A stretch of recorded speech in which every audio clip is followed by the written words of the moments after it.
మాజీ మంత్రి బుగ్గన రాజేంద్రనాథ్ మీడియాతో మాట్లాడుతున్నారు. ఇప్పుడు లైవ్ చూద్దాం.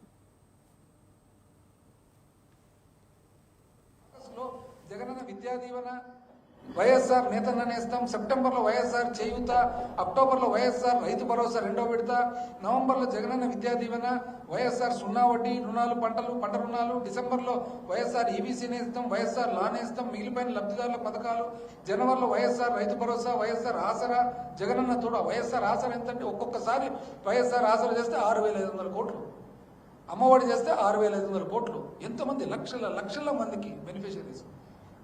మరి ఫిబ్రవరిలో వైఎస్ఆర్ పెన్షన్ కానుక, ఫిబ్రవరిలో జగనన్న విద్యా దీవెన, జగనన్న చేదోడు, మరి మార్చిలో ఎంఎస్ఎంఈ ప్రోత్సాహం. ఎక్కడ అసలు ఒక్క పెన్షన్లకు పెంచినే తప్ప ఫస్ట్ 1 year ఏం చేస్తున్నారు డబ్బులు అని ఏమనంటే బాగలేదంట. ఎందుకు బాగలేదు? ఇప్పుడు ఈ లెక్కల ప్రకారం చూస్తే మాకంటే మీకే బాగా ఆదాయం ఉంది, వెసులుబాటు ఉంది. ఆదాయం కాదు, వెసులుబాటు. ఎక్కడ పోయింది? ఏమైంది ఇబ్బంది? ఎందుకంటే మీరు ఇవన్నీ ఏం చేయలేదు కదా. ఇవన్నీ ఏం చేయలేనప్పుడు మళ్ళీ ఎక్కడ పోయినట్ల డబ్బులన్నీ? ఆదాయం మీకంటే మేము ఎక్కువ బాగా చేసినాం, కానీ మీకు వెసులుబాటు ఉంది కదా ఇవన్నీ చేయనందుకు. మీరు ఎన్నెన్ని చెప్పడము. యువగలం, సూపర్ 6 ఎంత? ప్రతి నిరుద్యోగికి 3,000 రూపాయలు వచ్చిందండి ఎవరికన్నా రాష్ట్రంలో ఒకరికన్నా? తల్లికి వందనం ఇప్పుడు మొదటి సంవత్సరం అంతా ఏమీ ఇలా వస్తున్న అమ్మఒడి కూడా ఇలా. అన్నదాత సుఖీభవ 20,000 రూపాయలు ఏది కేంద్ర ప్రభుత్వం ఇచ్చేది కాక వచ్చిందండి ఏ రైతు కన్నా 1 రూపాయలు. దీపం 1 సిలిండర్ ఇచ్చినారు, దాన్ని ఏమనాలి? పావుదీపం అనాలి. ఆడబిడ్డ అనేది మహిళలు అయితే పాపం ఎంత ఆశలు పెట్టుకున్నారు మీ మీద. ఇంటింటికి పోయి అమ్మ నీకు 15,000 నెలకు, నీకు 15,000 అందరు లెక్కేసుకున్నారు. సంవత్సరానికి 18,000 వస్తుందని వచ్చిందండి. ఇప్పుడు ఏమంటున్నారు? పీ అంట. అంటే ఏం మాకైతే ఈ పీపీపీ అర్థమే కావడం లేదు. అంటే ఒక వ్యక్తి పోయి ఇంకో వ్యక్తిని చూసుకుంటారంట ఊర్లో. ఒక వ్యక్తి పోయి ఇంకో వ్యక్తికి ఎందుకు డబ్బులు ఇస్తారంటే నాకు అర్థం కాలే.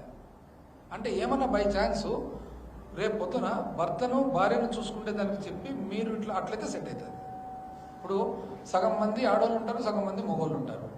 ఎవరు భర్తను భార్యను మీరు నెలకు 15,000 ఇమ్మని చెప్తే సెట్ అవుతుంది.